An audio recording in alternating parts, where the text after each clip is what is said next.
Hello and welcome to the Shack News Chattycast, the podcast that's almost out of the summer doldrums. I'm one of your hosts, Steve Watts. And I'm your other host, Brian Carr. Steve, guess what? Today's Chattycast is brought to you by Audible.com. Get a free audiobook download and a 30-day free trial at www.audibletrial.com/chattycast. And if you know how to spell it, that's CHATTYCAST. Thank you, Audible. Very, very excited to have Audible sponsoring us. I haven't done live reads in so long. I'm so excited. Brian was very excited to do an ad read. So if this is your first Chattycast, here's how it works. Every week we pick a big topic, we post about it in the Shack News Chatty, and then we talk about it in detail with your comments fueling the discussion, hence Chattycast. But before that, you introduce your third chair, right? Yes, I'm getting to that. This week our guest is Ozzy Mejia, senior editor at shacknews.com. Hello, everyone. Here to help us talk about our big topic, which this week is emergent gameplay. We're going to be talking about all of the ways that we sort of make our own fun with games, not necessarily by abiding by the rules of the games.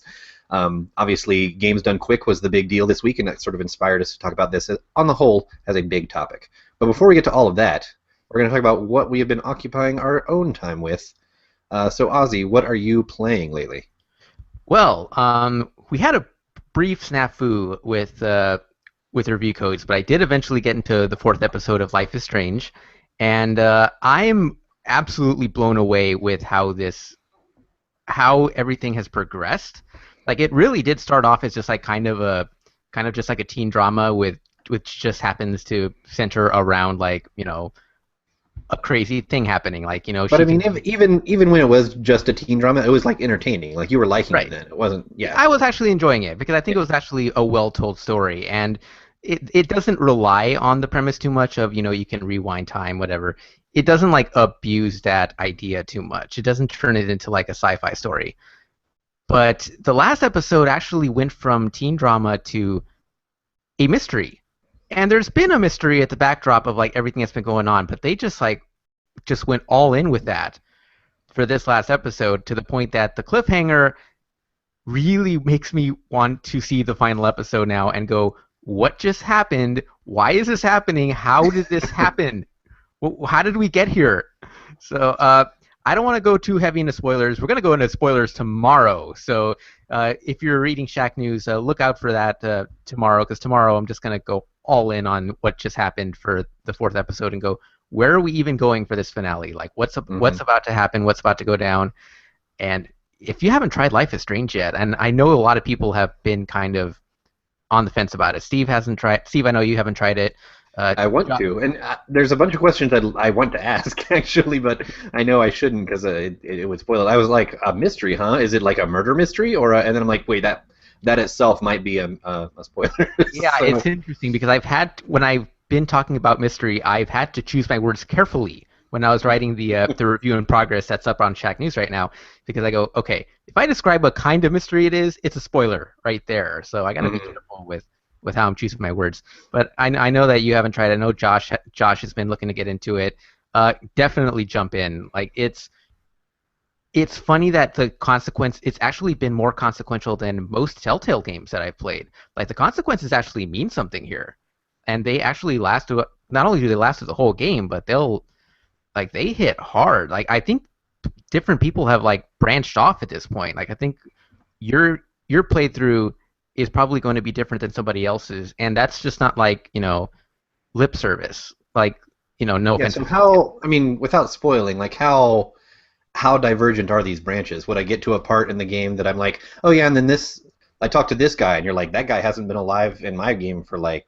Yeah, characters will die. Like there are playthroughs where characters will die, and it's looking like there are playthroughs where characters will stay alive through the whole thing. And that will actually affect how the story is told and what options you get. So it's a very interesting in that sense, and I'm actually really enjoying that. So if the characters stay alive, is everything happy, or is it still? Because I feel like whenever you have like, oh, you can do a playthrough where everyone stays alive, people are going to be like, oh, well, then that's the good playthrough.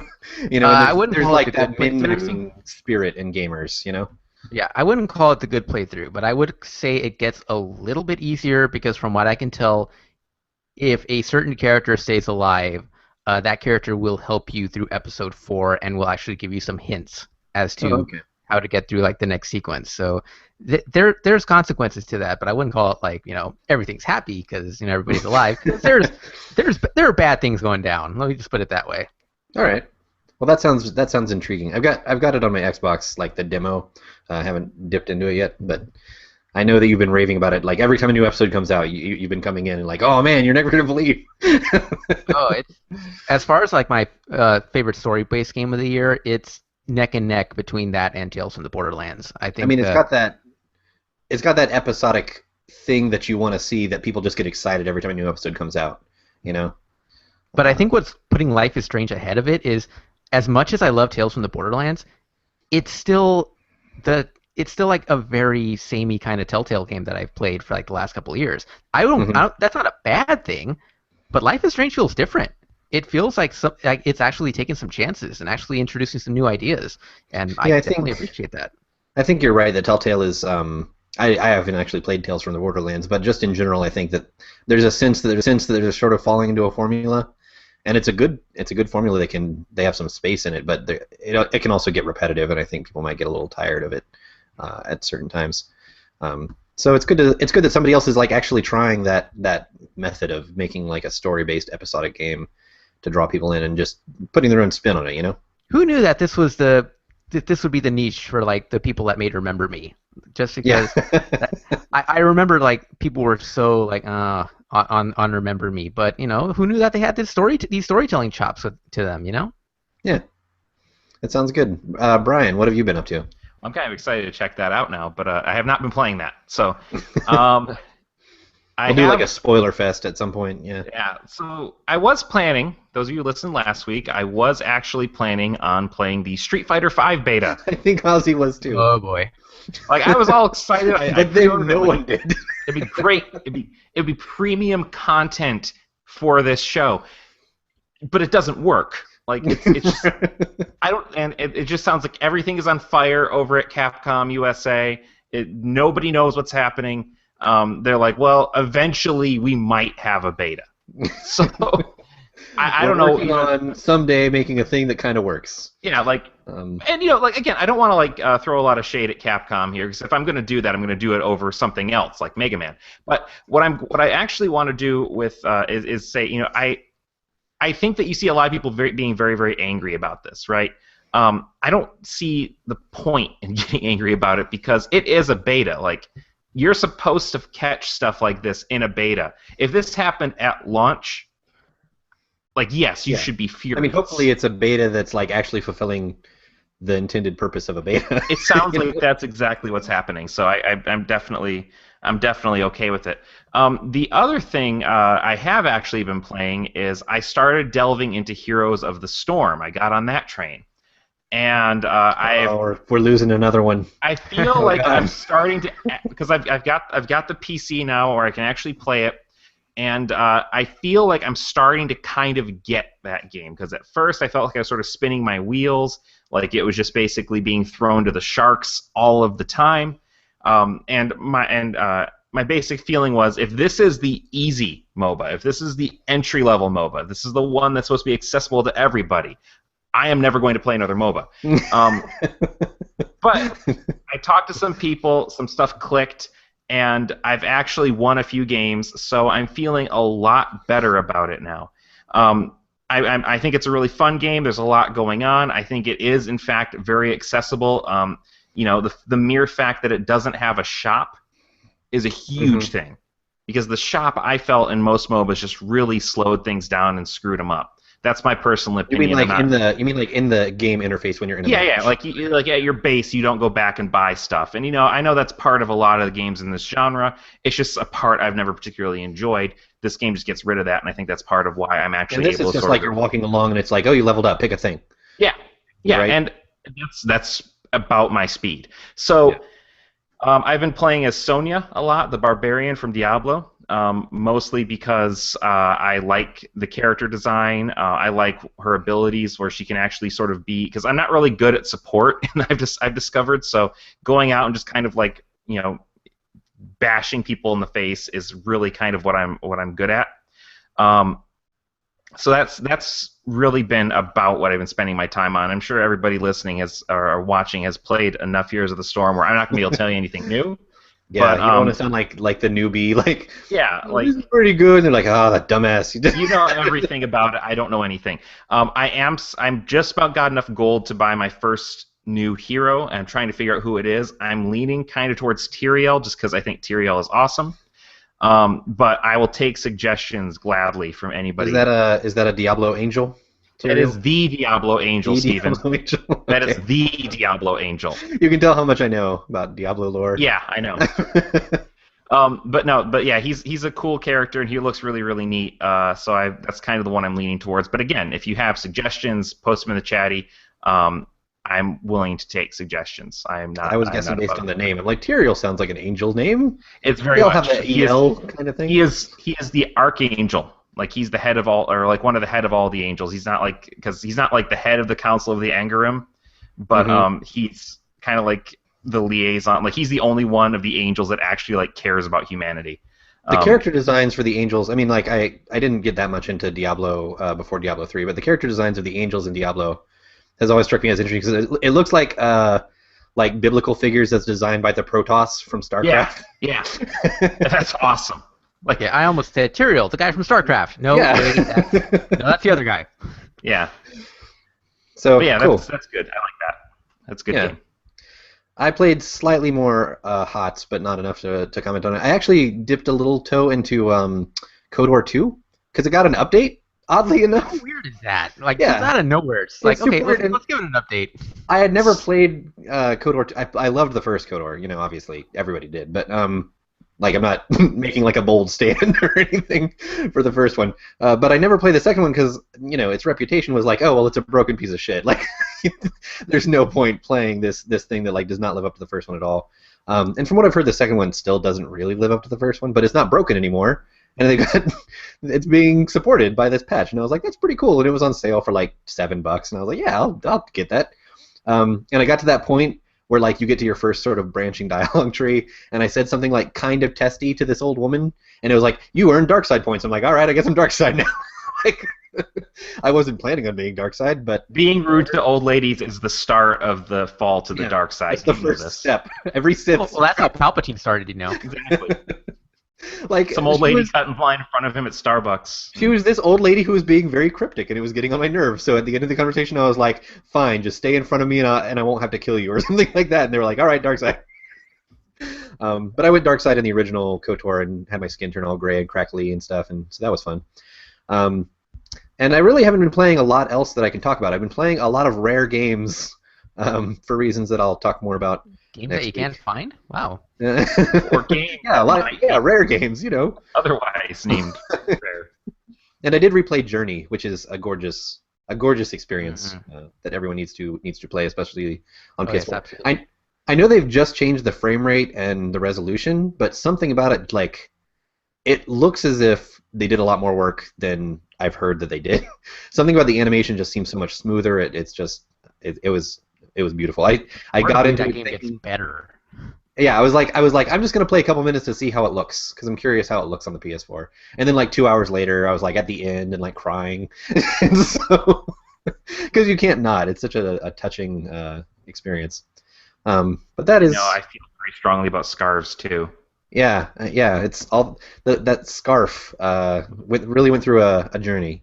It was it was the journey of the scarf. Going back to KOTOR for just a quick second, the question that's been turning over again and again in my mind is, where's the money for this coming from to go back and patch this game? Like, I think there's like one guy.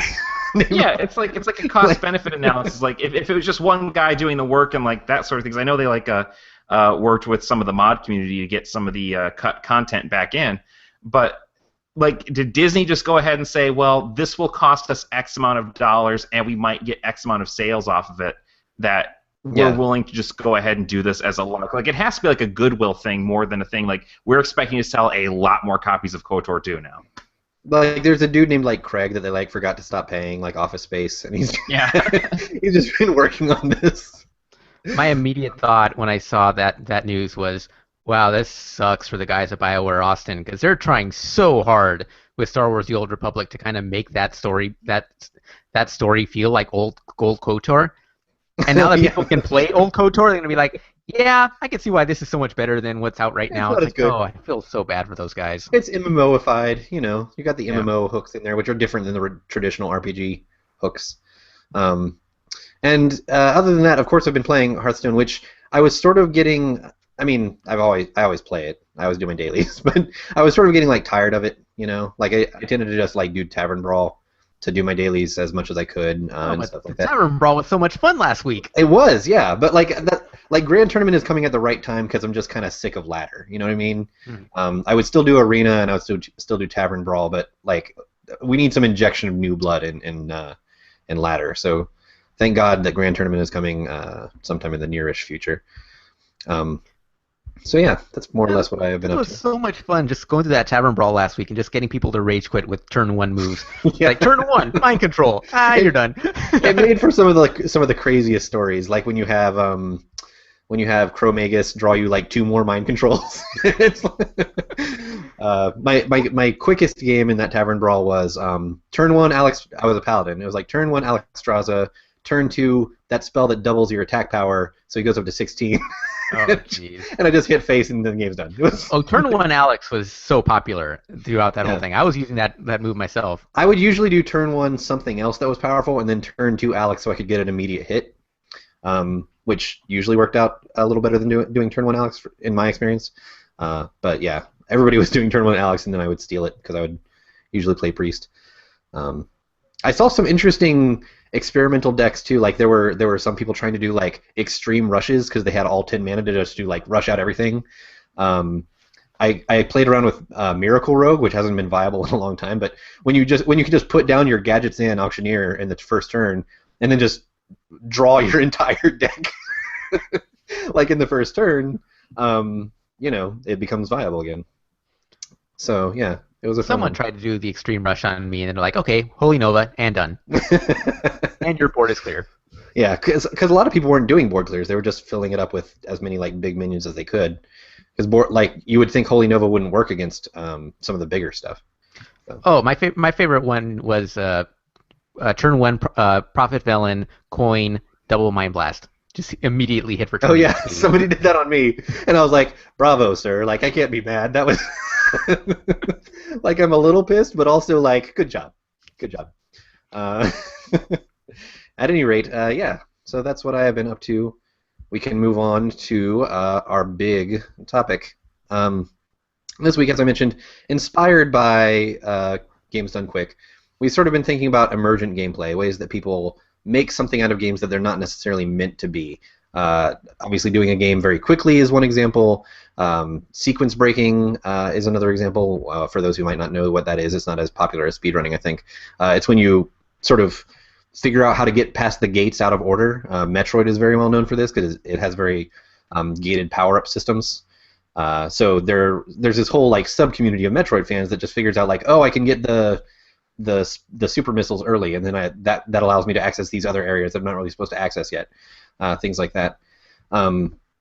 And also just like like you had mentioned earlier privately, Ozzy, like they're doing a no sword run in Zelda, like challenging yourself to these crazy challenges. So we've been thinking about like what fascinates us about this, and what does that do to the creators of the game? In our experience, are they supportive of it, or do they wish we would just play their freaking games like they wanted us to? So, Ozzy, you have been tracking some of the sort of hottest Games Done Quick trends and putting up little compendiums of some of the best moments. So, let's start with some of your thoughts. I think it's interesting that you ask, what do the developers think of this? Because I think as the years have gone by, I think developers have actually started gearing their games towards this community. Mm-hmm. Like you'll actually see some developers for games like Super Meat Boy and be like, oh yeah, we actually have designed this for speedrunning in mind, just to see like who can do this the fastest. And I think one of the more recent ones is a game that we love, Ori and the Blind Forest. Part of that design was geared towards, hey, let's see how this looks on a speedrun. And it controls so buttery smooth too, like it's built for that. Definitely. And they actually did run through it a couple nights ago. I haven't seen that speedrun just yet, but it should be up on the Games Done Quick YouTube channel by now. And they do? Sorry to interrupt, but speaking of Ori, another game that's similar that came out around the same time. Did they do an Axiom Verge? Because that one was also very built around, like it had a speedrun mode, like it had tools. They have not done Axiom Verge yet. They actually do have a speedrun mode in that game. So it's very much that kind of thing that you're talking about, where like they built it because they knew that the community would be into that. I'd be really interested to see if they do that for Awesome Games Done Quick in January. And it's funny because some of the developers even jump in during the speedruns themselves. I think I was hearing a couple nights ago that the one of the developers for Silent Hill 2 was supposed to be in on that speedrun, supposed to be like engaging in Twitch chat, but unfortunately Twitch chat is a cesspool of like loudness memes and garbage. It's not a good place. That didn't work out. I've noticed the first thing I ever do when I watch anything on Twitch is hide chat. Yeah. Before I do anything else, just hide chat. Nothing good comes out of it. It's the YouTube comments of Twitch. I mean, we've had some pretty good like shackers like talking to us on our Twitch channel when doing live shows, but that's because they're people that we already know. I think that's actually part of the reason. People, I think that's part of the reason that Twitch has helped enable like private chats and also hosting. I think if people like host them remotely on their own Twitch channels, then they can just have the chat pretty much to themselves and just be able to have a conversation without the noise surrounding everything. So that's good. That's good on Twitch that they went in that direction. As far as other developers that have like jumped into actual speedruns, Yacht Club Games actually jumped into the Shovel Knight run back in January. Like that was a lot of fun, and they might be doing it again because they're supposed to do a low percentage run in a couple of days. I think it's like on Thursday or something. It was part of the incentive for raising like X amount of dollars for Doctors Without Borders. They're supporting Doctors Without Borders for so that's a very cool cause. So if you haven't donated, go do that. We're recording this on a Wednesday, and they've passed 300,000 already, which is pretty remarkable given that they're going head to head with Dota 2 the International. So that's that's pretty amazing. And yeah, I'm just happy to see that developers are starting to like kind of embrace this a little bit. It's kind of in the same sense that Smash Brothers was meant to be like a party game, but at some point it can also be a fighting game. And Nintendo kind of they're not on board with it fully, but they're kind of accepting it. Well, I mean, so much of these are Nintendo games just because it's classic games that people have played to death, and I mean, some of the N64 ones are just funny because it's like some of those games are just buggy as hell. So the way that they do a speed run through it is like, oh yeah, if you're playing Ocarina of Time, you do this special thing where Link just looks like he's having a seizure backwards through the world until he reaches Ganon, and then you finish the game in like 15 minutes. I'm trying to remember which run I saw that they actually did something like that. It might have been one of the Castlevania games where they just like jumped across like half the game and just were able to finish in about under 20 minutes. I watched a Zelda, an Ocarina speedrun that they did that exact thing. So a lot of this stuff is very bug-based. And I think it's interesting that you mentioned that game designers are sort of targeting this lately.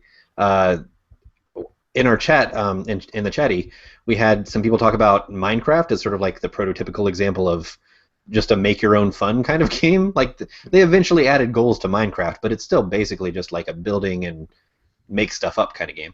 So Watcher XP mentioned they've got the CTF and model speed building experiments. They did a remake of Splatoon, apparently, nice. That's Minecraft. Awesome. He said, in addition, there's the more dynamic emergent gameplay such as pig races, water parks, and those are things that have sprung up from time to time on the Shack News servers without any kind of special coding. It's just the game's tools allow you to do that. So that's an example, not so much along the lines of like speedrun and sequence breaking, which is more the game's done quick stuff. That's just like it's a game designed with that in mind, that people can create and make their own fun. I actually wonder if that kind of emergent gameplay will kind of acclimate itself to speedruns at some point, because I'm already imagining what they can do with Super Mario Maker by next year. Oh God, yeah! Just make a completely just like masochistic campaign and be like, all right, 4-way race, go. That's going to be the like there's going to be like okay, on Mario Maker the first week there's going to be two kinds of levels. Ready? There's going to be revisions of level 1-1 Always. that are terrible, and it's like no, 1-1's perfect. Like you don't Yeah. you don't need to revise it. And absolute masochistic assholes. Like those are the two things that are going to exist. I will say though, I mean, like they have specifically put controls in place to keep the ladder from happening as much. Mm-hmm. Most. I mean, like you can make a really hard level. Yeah. But it's going to be rated as hard. Like you're not. It's not going to be like you're jumping into a hard level and you don't know what you're getting into. Yeah, and you have to be able to finish it before you can even publish it. So, which I think is still a brilliant move on their part. Yeah. But you're interesting. It's interesting you bring that up because there actually seems like that's almost becoming a genre unto itself. You had Little Big Planet, kind of starting it off. I think Little Big Planet, which was still very. I mean, people did crazy things with it. Yeah, but the tools were a little awkward. A lot awkward. And so. And I've gotten yelled at for saying this, but honestly, I don't think Little Big Planet as a platformer is particularly good. Like it's a little rough. Yeah, there are better ones and worse ones, but what it represents, like the aesthetic, the ability to make your own levels and stuff like that's the value of it. The game itself ain't. But but we also see stuff like Disney Infinity is really, really big now. That draws a lot from Minecraft. And it's almost like we're getting to the point, like rather than make these really expansive campaigns, put a lot of effort and time into that, just give them the dev tools and people will just make, just basically run loose with that. And I find that to be really kind of this interesting little sub-trend nobody's really talking about, is that we're seeing more and more of that kind of stuff start happening. Mm-hmm. There's that Lego game that just dropped on Steam about a month or two Lego back, right? World, is it? Something like that? I think something like that, yeah. It's not Lego Dimensions. Lego Dimensions is something else. That's going to be more of like a traditional Lego. Yeah, that's very much a gated experience where they're like, we're throwing every character into it. Yeah. And I think that kind of stuff's interesting. But as far as like, the speed runs and stuff like that, what I found is that there's something really exhilarating about watching a good speed run. Mm-hmm. I have taught classes on video games and video game culture and all that sort of thing. One of the things we do talk about is this notion of emergent gameplay, talking about how players will work within the rules of the game to do different stuff. For example, like I'm going to play Deus Ex without firing a shot. I'm going to play World of Warcraft and get to level 60 or 90 or whatever the level cap is now, I can't remember, without killing anything, completely pacifist, right? And that kind of stuff is like, well, there's no reason to play the game that way, but it is this kind of unique challenge. But after you play the game by its own rules, you still love it so much that you don't want to put it down. Right. You sort of have to make something up to challenge yourself. If you've gotten so good at a game that it's not fun to play it the normal way, or not as fun because it's not as thrilling, that's sort of what comes out of it. Right. And but it's crowd pleasing too, right? Like I have shown a clip of somebody. I don't even know if this is the world record anymore, but it's somebody beating Mario 64 in about 6 minutes. Yeah. And the classes, every time I show that, they just lose their minds because they're just like, "Whoa!" and they're laughing and just like seeing all the crazy glitches and exploits they use. I mean, you're bringing up glitches. I think that's sort of the interesting thing of watching these. They do it a lot on Awesome Games Done Quick. It's interesting to us as gamers because we've played it the traditional way and we like seeing this different side of it. It's also interesting to us as gamers because these guys are so good that they can usually just like be doing these insane tricks while also explaining like a little like technical history lesson. You know what I mean? Like they'll be like, oh yeah, there was this guy named blah blah blah and he found this glitch and then other people tried it and then that led us to finding this other technical exploit and like it's sort of like this little insight into their world of what the speedrunning community is like while they're actually doing it. Right, and after a certain point, it's basically like Neo being able to see the code, right? Like you are. I mean, I don't think that's overstating it. Like you are essentially like, okay, you see the system, you see the rules, you see the parts that make up this thing that seems so cohesive and so impenetrable at first. And once you figure that out, once you're able to peel back the veneer and really understand, okay, this works because there is this particular model or this particular object that's just underneath the surface. Like they discovered that what was it, the train in Fallout, right? Yeah, was an NPC's head. Yeah. With like a train helmet. just like running real fast. I think what's interesting is that when you get into this, like you really learn a lot about the way games are made, and I think that's really the sort of secret benefit of a lot of this stuff is, going inside, being Neo, looking in through all the code. Like these, we oftentimes can think of video games almost as like like for example, when I see people play instruments, play music, right? They're basically wizards to me. I can't do that, right? It's just like, okay, you can like shred on a guitar, do a solo. Wow, okay, Dumbledore, Gandalf, whatever. But with the video game, it's kind of the same way. And like you look at Nintendo, like you look at Mario, like wow, it's like this almost like magical thing. But then you look at it, it's like there really is this sort of like kludgy sort of like engineering kind of stuff behind it. There were compromises behind the scenes right. to like just make shit work. And that makes it almost more impressive than just believing that everything you see is what you see. Yeah, exactly. I want to raise this question that we raised to our chatty community, and I'll ask Ozzy. I asked, is it more like an art form or more like a sport? Obviously, when they're racing, it is very sport-like. But they're also examining the art in a way. That's sort of what we were just talking about. When they're peeling back these layers and showing what the game is made of, that's almost like examining it. Examining the game as a work of art in a way. So what are your thoughts on this? Is like I've heard it compared to if esports is the the Final Four, then this is like the Harlem Globetrotters. You're just doing like really impressive shit. Pretty much, just because there's so much. Like for as much as speedruns involve, a lot of them involve like glitches and exploiting certain aspects of the game that are broken. There's also a lot of skill involved. Like just to looking at the Mega Man X2 races from yesterday, a lot of the speedrun relies on getting that hidden Shoryuken that you might remember from that game, because that will apparently kill like the endgame bosses in like 1 or 2 hits, and you can only use it if you're at full HP. So if you get hit, like that adds minutes to your run. So just the fact that they're able to even execute that to such precision is just so fascinating to watch. It's mind-blowing. That's all I can say about it. Yeah, it's sort of like watching like trick stunts, really. And to a certain extent, I mean, to compare it to sports, to a certain extent, it is muscle memory, right? Like the reason they're able to talk about it while they're doing it is because their fingers just know, okay, this is when I need to press the buttons, because they've done it thousands of times. And if you're off by like even an inch or so, then you die, and it ends up like adding like precious seconds to your run. And people have died attempting these speedruns like in the game. Like it was brutal to watch. Yeah, you had to say in the game, because otherwise that was really dire. It was brutal to watch one of the Mega Man X2 guys like just like accidentally hit the spikes by like 1 inch. You're like, oh no, and he's got to start just like from scratch. And sounds it's heartbreaking. Like, that's so brutal. I didn't watch that one. I need to watch that. Yeah, you definitely got to watch that one. And then there's just like, I don't know. I keep going back to the Mega Man X run, but it's just remarkable to just see. I'm at a loss. Right now, Steve.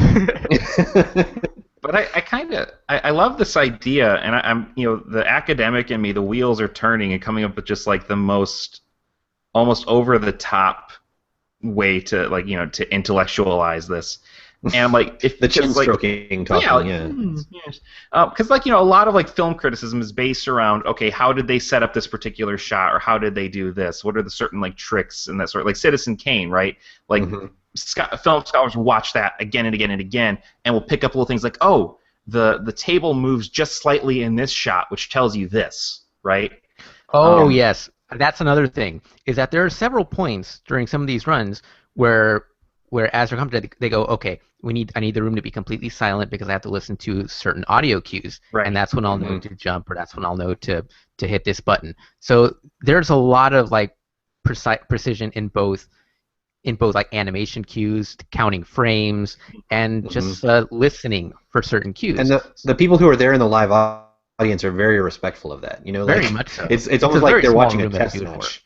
Yeah, I mean, but it's almost like they're watching a chess match. Like one asshole being like, "Do it," would ruin the whole thing. Like golf claps is. They're very respectful. Yeah, that's what Twitch chat is for.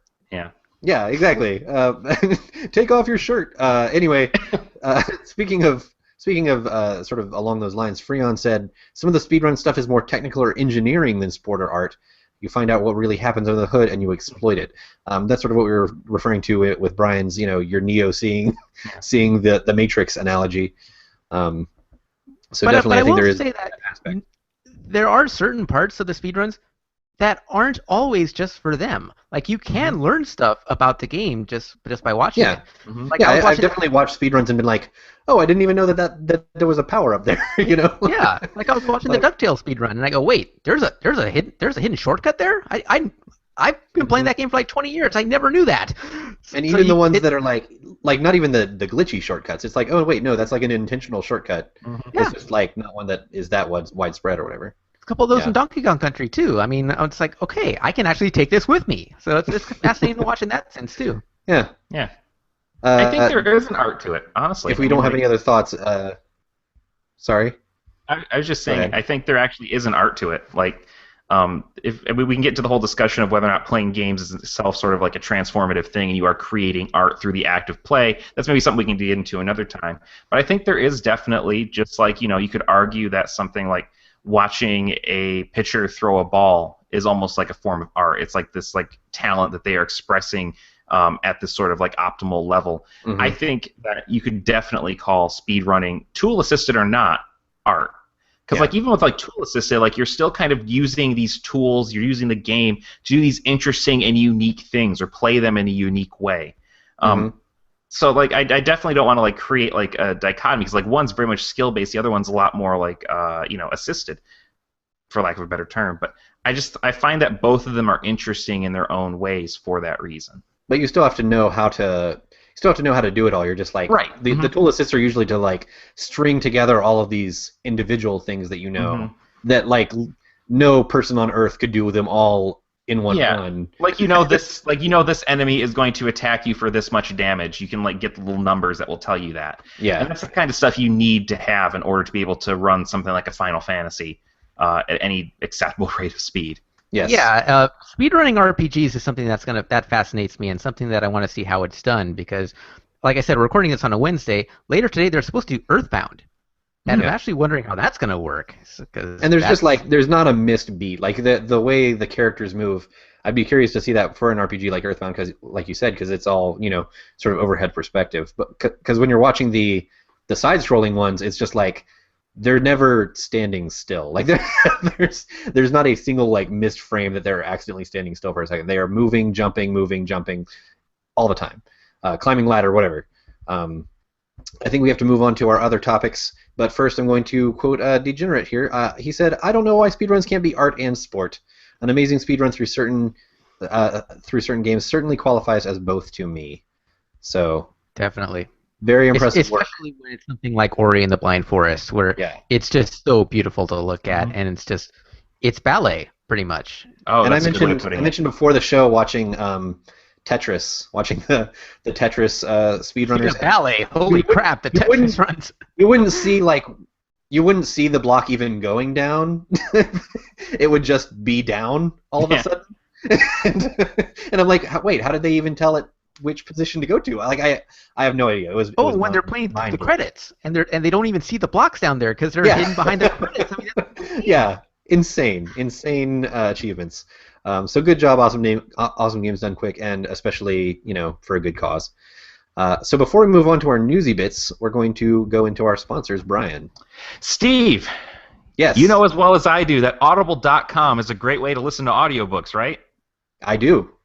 I actually use Audible. I've been using them for years. Well, you know they're great. Guy. Yeah.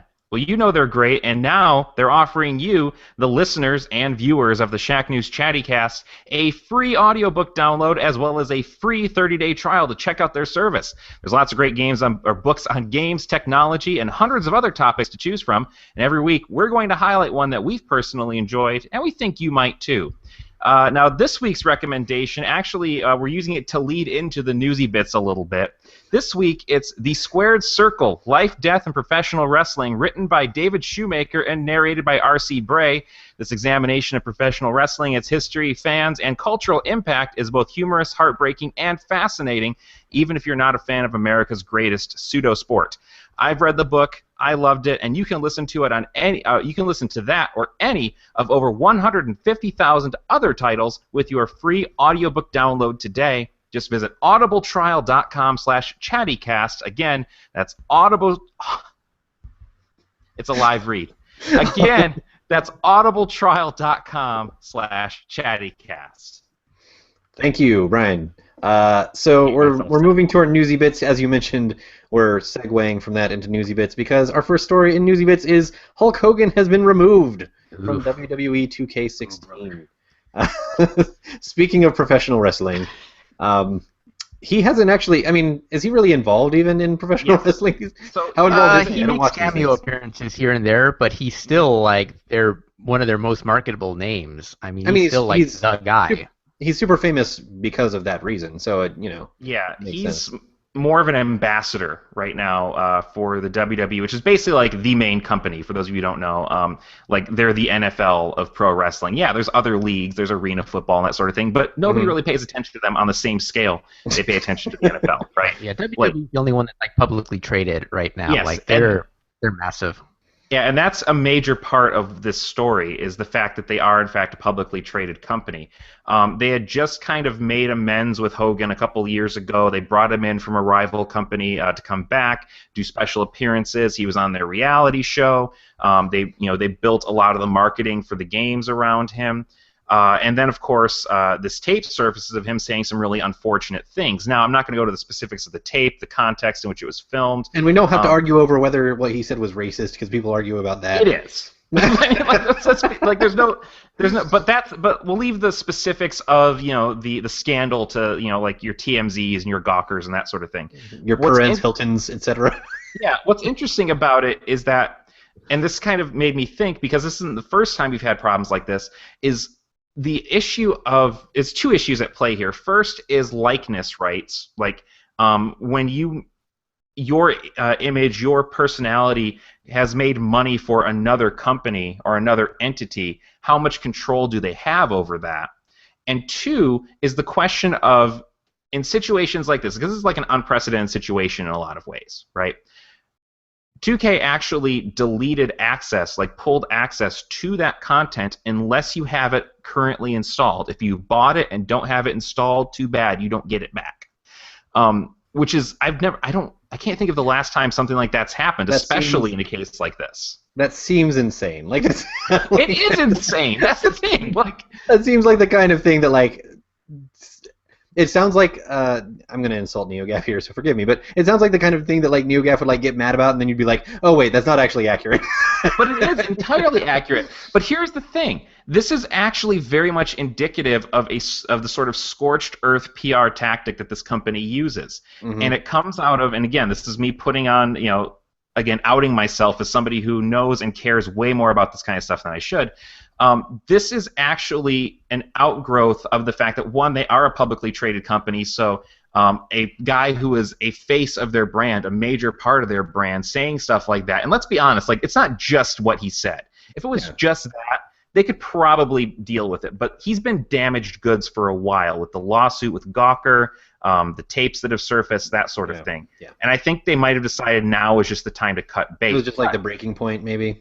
Yeah, and what's interesting is that they have gone out of their way to essentially consign him to the memory hole, right? Like they've Orwelled him. And they've deleted him from their website. They don't, there's probably his stuff is still on their streaming service. I haven't checked. But what's interesting is that the last time they did this was back in, I think, 2005 when a wrestler named Chris Benoit died, and they did a tribute show for him. Like they did like this big thing instead of doing their normal live show. They did this like really touching tribute. Only thing is, about the time the show ended, or before the show ended, reports were already surfacing that the reason he died is because he had murdered his family and then killed himself. You can imagine that didn't go over well. So, yeah, he got expunged from the records basically until they launched the WWE Network a year ago, and they only left him in because it's like, okay, we have to be a completist. Like we can't say we're offering everything and then not except the murderer. Yeah, right. And in that case, you can kind of see their point, right? Publicly traded company has to manage PR. I get that. There are some fans who are just like, why isn't he part of this, and this? I'm like, because just don't be stupid. But with Hogan, it's really surprising because I was listening to to a wrestling podcast, and they made the argument. I think it's a fair argument that you can't pretend this guy didn't exist. Like, this is a guy who, even if you don't follow this stuff, you knew who he was, right? Like, everybody knew who he was. He was Suburban Commando. Everybody exactly. He was Suburban Commando. He was Mr. Nanny, whatever. He was he basically defined that company in the 80s. You can't pretend he didn't exist. You can't pretend the Hogan Andre match didn't exist because that that defined wrestling in the 80s. Yeah, Hulkamania ran wild for a long time. We have to, and the only way to beat Hulkamania is with Macho Madness. But anyway,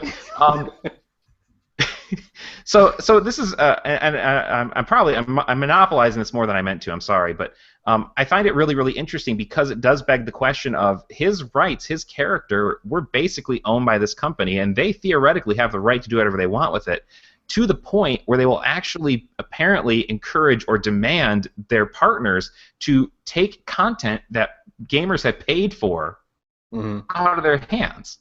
And, like, that to me seems, I mean, I'm not condoning what he's like the kind of thing that they have to do a make good for in like some way. I don't know what form that would take. Credit or something like that, or like maybe we're going to give you some other wrestler for free. I don't know. Yeah, they couldn't really do anything because I think they've made all the content they're going to make for last year's game.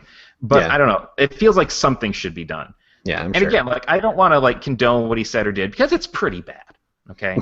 And, the great thing about this, or interesting thing about this, is that you have all these people like, I didn't know this guy was like this. When a lot of wrestling fans are like, yeah, he's been like this for a long time. Like, it kind of been waiting for the other shoe to drop in a lot of ways. It just wasn't on tape. He's gone through some really dark patches in his life, but again, you can read about that yourself. So I just thought that was a really interesting thing. It's just another reminder that we know these characters, but we don't know these people. Like, we don't personally know who these people are behind the characters, so it's shocking, but maybe it shouldn't be. I think we've got time for another quick newsy bit before we have Beat the Doc to close. So we have to tackle The Legend of Zelda for Wii U. This news just came out today. Oh no. Nintendo dated their plans for 2016, and notably, The Legend of Zelda for Wii U was not on that list, which was either one hell of an oversight, or or they have moved that, sort of quietly shuffled it away from the 2016 plans, or perhaps even the Wii U plans. So, is this a bad sign? Okay, that's an obvious question. I'll rephrase it. How bad of a sign is this for the Wii U? Part of me is hoping that this is just something that they're doing on purpose, and then when E3 comes around next year, and they can just be like, hey, by the way, we're done, and this will be out this fall. Yeah, maybe. I mean, maybe. Outside chance I was for that, surprised maybe. they didn't have it at this year's E3, so it seems very weird. They keep kind of shuffling it.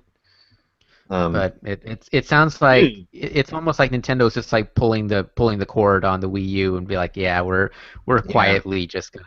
And I mean, we don't know what the NX is, but that's sort of the prevailing theory as soon as they delayed it was, oh, they're moving it to NX. And I was like, no, don't be silly. They're not moving it to NX. But now I'm sort of wondering, like, oh, well, are they? Do we have a Twilight Princess situation on us?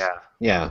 I'm not entirely, objectively, I'm not entirely convinced, but subjectively, I'm already queuing up that Boyz II Men song in my head for the Wii U. And it is just so hard to say goodbye to yesterday. I like my Wii U. I haven't touched it in a while, but when I play it, I like it. I do too. Look, it's within arm's reach of me at all times. See? I play it every other night.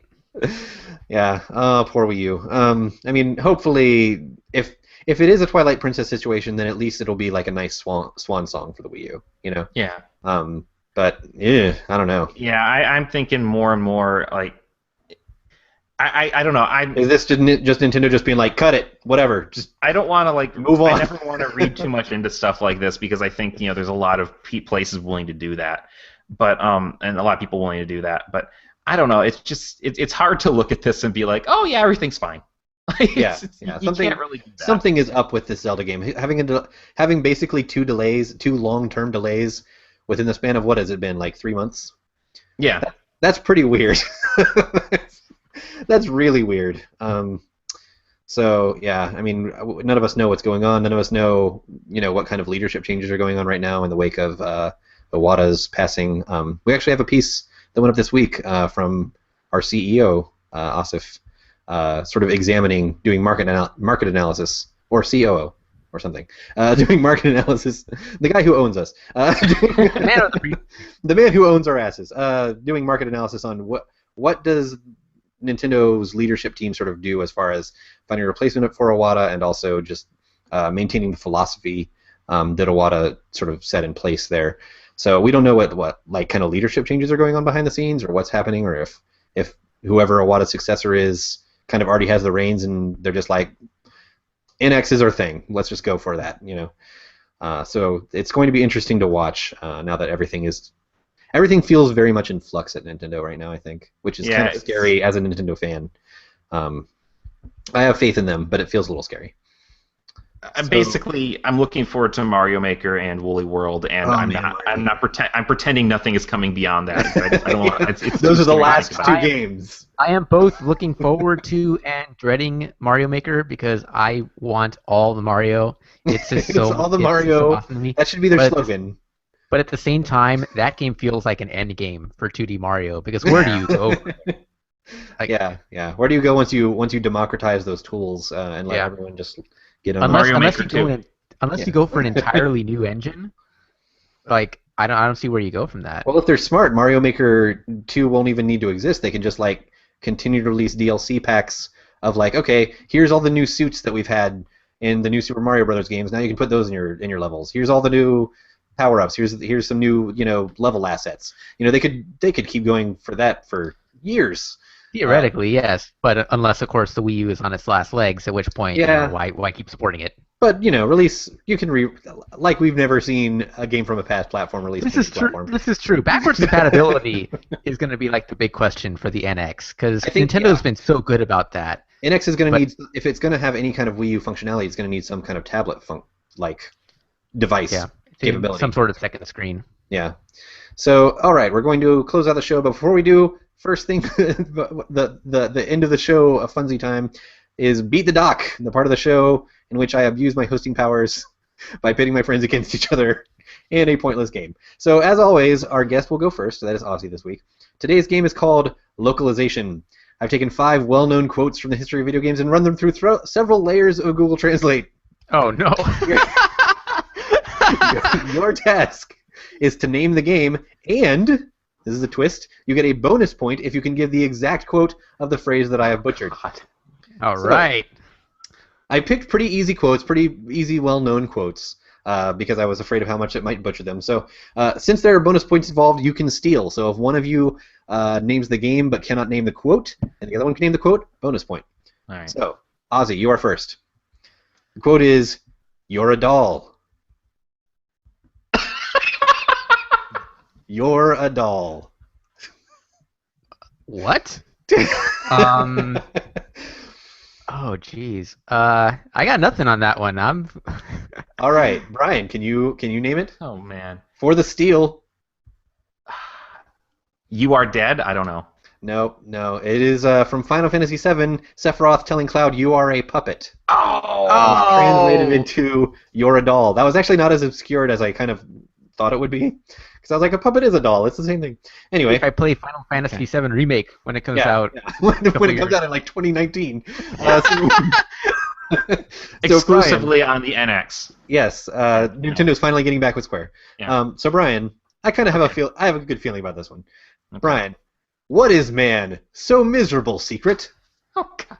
Of course, the quote is from Castlevania of the Night, and if you want, I can pretty much do the entire speech. But the line is, in fact... You misnamed the title. I know you know what you're talking about, but I'm going to give you another try.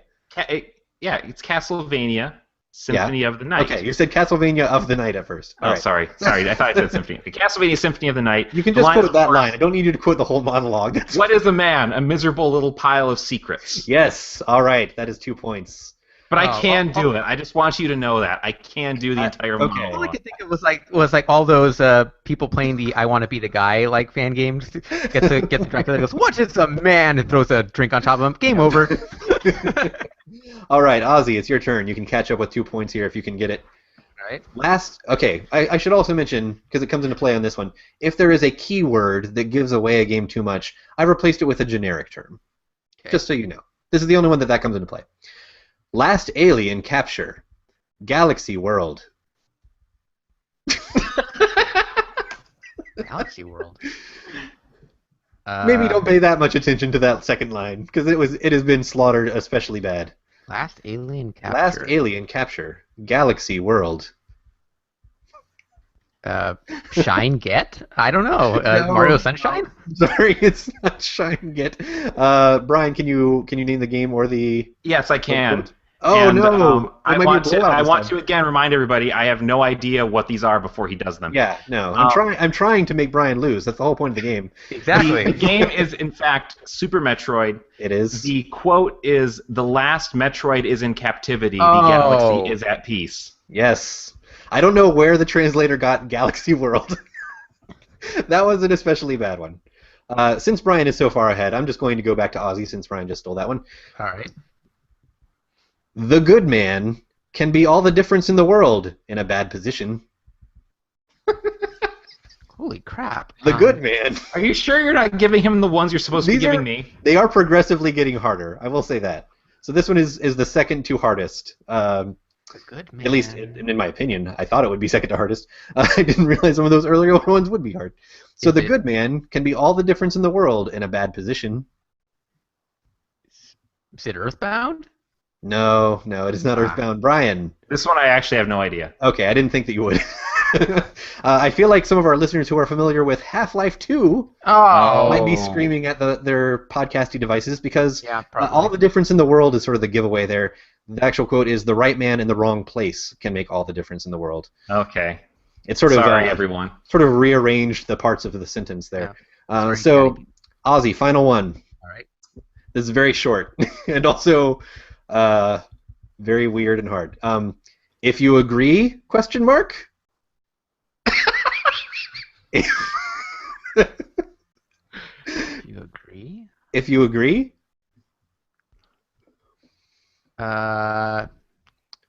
Is it Zelda 2? I am Error? Oh, that's not a bad guess. It's actually. Oh wait, I should give Brian a chance. No, I got nothing. Nothing? Okay. I burned all of this on the two that I did know. It has almost nothing in common with its actual quote from BioShock. Would you kindly? Oh. If you agree. Good one. So Brian wins that round. I think Brian shut me out. That game was harder than I envisioned it being. I like that one. That's a fun one. Maybe I need to pick easier quotes next time we play localization. So that is the show. Thank you everyone for listening. Again, if you would like a free copy of Red Soul.